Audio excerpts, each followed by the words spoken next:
that's what the public really understands, and that's what the Department of Homeland Security stands for.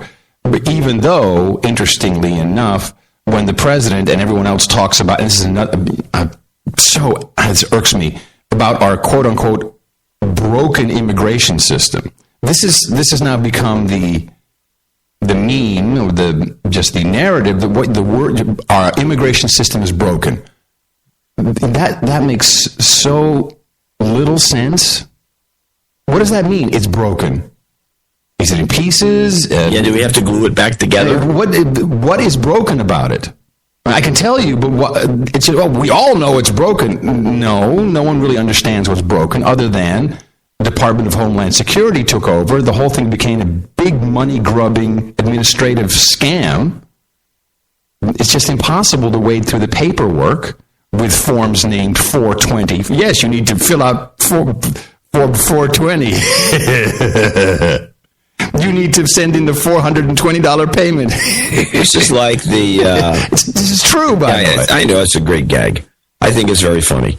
But this is like the Pentagon cannot seem to do an audit on itself. Well, no. And this has been the case for years now. And we can't do an audit. And I always like reminding people that I always like reminding people that on September 10th, 2001, Donald Rumsfeld said, there's about $2 trillion unaccounted for in the Pentagon. We don't know exactly what happened to it. Remember that? Yeah. Yeah. I know. Find that clip. It may be a Rumsfeld thing. So I may have that as an evergreen. Yeah, I don't think so. Probably not, because I don't care that much. So the NPR did an interview with the president, and they did. First of all, I find it interesting that they did not air this on. It was about 45 minutes on NPR in its entirety. They chopped it up into a million bits and used it as because you've heard Obama. I think it's still interesting to listen. I watched they released a video. I watched the entire video. I pulled a couple of things from it, and it was really more. This is pretty in the beginning, and I'll play them throughout today's show, just one or two. Yeah, when I listen to him, he sounds so disrespectful of the function he holds, but it's an arrogance almost, and I never really have felt that so much as in this particular interview. Just listen to what he says here. But I don't know. Maybe it's me. Maybe I'm the patriotic Yankee Doodle dandy living in Texas who doesn't like it. But yeah, well, I do. Here's what I do think is true. That, by the way, is one of the best performatives I've ever heard. Here's what I do think is true. Wow. So whatever you're about to say doesn't matter. You think it's true, maybe. Yeah, well, I do. Here's what I do think is true. That I have spent 6 years now in this office. We have dealt with the worst economic and financial crisis since the Great Depression. So when someone says, I have spent 6 years in this office, it's like he sacrificed himself. I've spent all this time as my own commodity, my resource. I've spent better things to do. I would have preferred to hear the president say, I have served the American people in this office for 6 years. Is it just me that this sounds irksome? Do all presidents talk this way? Have I just missed it? I can't say one way or the other. Does it bother you? Well, now that you mention it, it does. But he slipped it by me. But the way he says it, it's like, I have spent 6 years. I could have been doing. It's like he's doing time. I could have been doing blow with Larry Sinclair in the back of the limo. Yeah, well, I do. Here's what I do think is true. That I have spent 6 years now in this office. We have dealt with the worst economic and financial crisis since the Great Depression. We have dealt with it. International turmoil that we haven't seen in a lot of years. A lot of years. I love it when he doesn't really have facts. A lot of years. We've been doing this ever since a lot of years. I don't know. It just bothers me, this guy. And I typically don't have a problem with him, but this, wow, man. Could we just have a little bit of respect for the office of the president? Yeah, he doesn't seem to have much on his own. I caught Glenn Eiffel. Gwen. Who is the hagiographer for the president. And I've been a huge apologist. I can't believe that they keep her let her stay on. I mean, I can kind of... Usually, most of the people that are the liberals that work for the news hour are not so blatantly obvious. And I have a clip, which is... where are you? This is your evil phone ringing. This is your evil phone ringing. Answer it. Answer the phone. Wow. Nice, huh?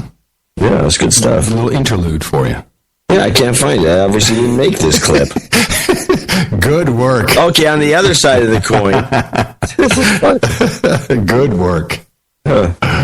On the other side of the coin, I'll have it for the next show. Okay. On the other side of the coin, though, we do have these sorts of calls, which just brings to mind, in my opinion, that more people from the No Agenda show should call in C-SPAN.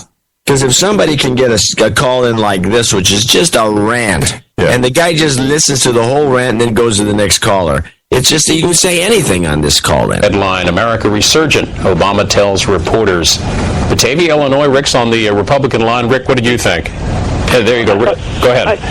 I thought the press conference was a disaster. You know, like most of Obama's press conferences, you know, they seem vague, but in essence they are meaningless. Obama has appointed himself a dictator. He thinks he's the poor man's Castro. I mean, who does this guy think he is? Executive action? That's nothing more code word for tyranny and lawlessness. You know, Obama should be impeached. His Castro policy, first of all, isn't going to get anywhere because he can't end embargoes. I don't know where he thinks he is. Second of all, he cozies up to dictators, thugs, and all kinds of Islamic terrorists. No questions about his Mideast policy, which is in the tank. Look at Egypt, look at Syria, look at the Palestinians who are bloodthirsty. I mean, everywhere this guy touches, there's a disaster. Obama is incompetent, and he should be impeached now. To Daphne, Alabama, and Bolton is on our All right, now on to the weather. Yeah. People should definitely call in, and always call the Democrat line. For that's the rule. Yeah, they said you treat it slightly different, not like a nutcase. Now, somebody did call in and mention something, and then the guy confirmed it. Obama, in his press conferences, when he's taking questions, lately, lately, and the last one was a good example, he only calls on women. Yeah, this has been discussed quite broadly. And then at the very last one, he calls on one man. Well, actually, it was a list of who's naughty or nice that was given to him by Josh Earnest. That's what the president said. So the list, he blamed Ernest for the list, but it was indeed all women. Yeah. All right. Sexism. Yes, total sexism. And yet, you know, two wrongs don't make a right is what I was always taught. But that's okay, because when it comes down to the American public, John, I have a new noodles kid for you. Uh-oh. Yeah. This is, here's the millennial of the decade. Happy New Year's, everyone. This, by the way, is one of those YouTube videos where the kids are just talking, right? One of those YouTube kiddies. Oh, you know the kind, John. The kind that you send me to piss me off? Yeah. Here's one for you. Happy New Year's, everyone. I hope you guys have a safe, fun day, and you guys need to be more appreciated because this Earth is 2014 years old. That's a long time. Nigga, we made it. The presidents, they fought for freedom. Whoa. Without the president's help, we would not be free right now. So, yeah, instead of just partying and stuff, you guys should actually be thankful and pray to the presidents because they actually gave us freedom. Yeah. So, bye. Yeah. I call bullshit. Bingo, boom, boom, chakalaka, boom, boom, boom, chakalaka, boom, boom. You watch the video. It's real. It's I real. call bullshit. It's real. You watch the video. It's real.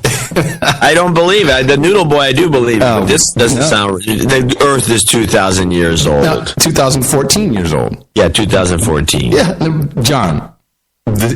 Send me a link. I'll look at it. I'm not buying it. You just did this to get back at me. I'm telling you, it's real. It's real. I got to stop doing that. I'm walking down the street, I'm doing this. People look at me like I'm crazy. I'm going to stop doing that. I got a couple classics. Before you do that, I wanted to mention a TV show since you brought up Fox. I found this on the Roku. I don't know. Maybe it was. There's more weird crap. If you ever really got onto the Roku and spent some time digging through their menus, there is some crazy stuff on there if you dig deep enough. Well, this actually, now that I think of it, came from my Amazon Fire TV stick. Okay. Which I like. I have to say I like it. Have you ever seen the television show Drunk History? No. Oh, this is an outstanding product. What they do is they do stories about history, and they have actors who are miming the words as they're being told by the narrator, who are semi-well-known people, like authors, but they're drunk, like completely hammered. And I only saw 4 episodes. In 2 of them, the narrator puked on camera. And it's really one of the best shows I've ever seen on television. I don't know if this is a good thing to be promoting. You watch this, you will love it.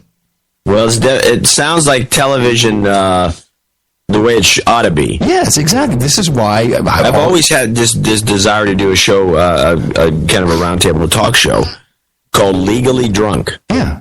And it starts off with, and then the scene begins with each of the presenters blowing into a alcohol breathalyzer. Breathalyzer, yeah. They blow into it, and you watch the thing go up to the legally drunk, and then the next one, and then when everyone's legally drunk, then you start discussing current events.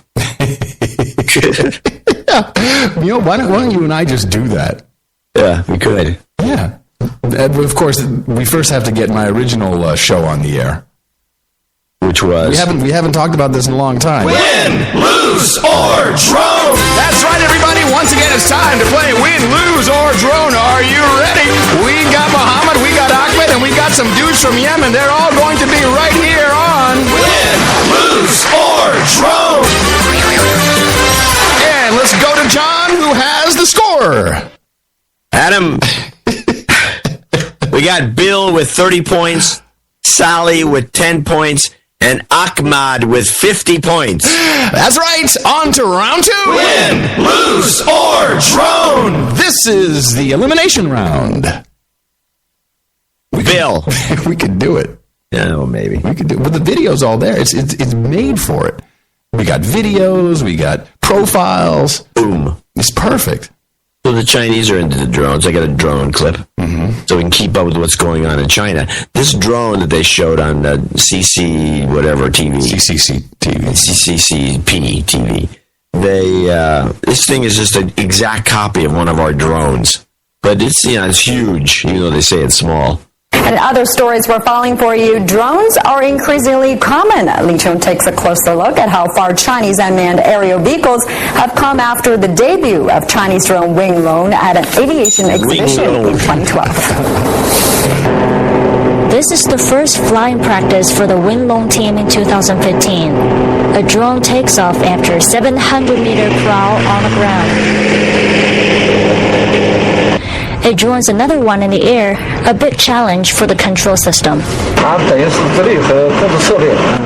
On unmanned flying, the operation system will adopt what a pilot must do according to the programming.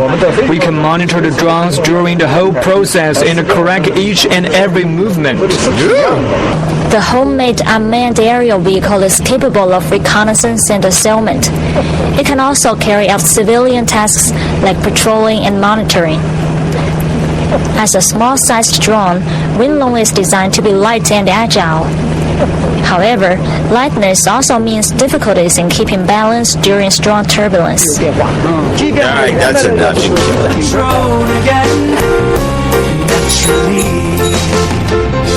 Remember when we were just starting off years ago talking about drones, and we predicted all of this. We see exactly how this is going to go.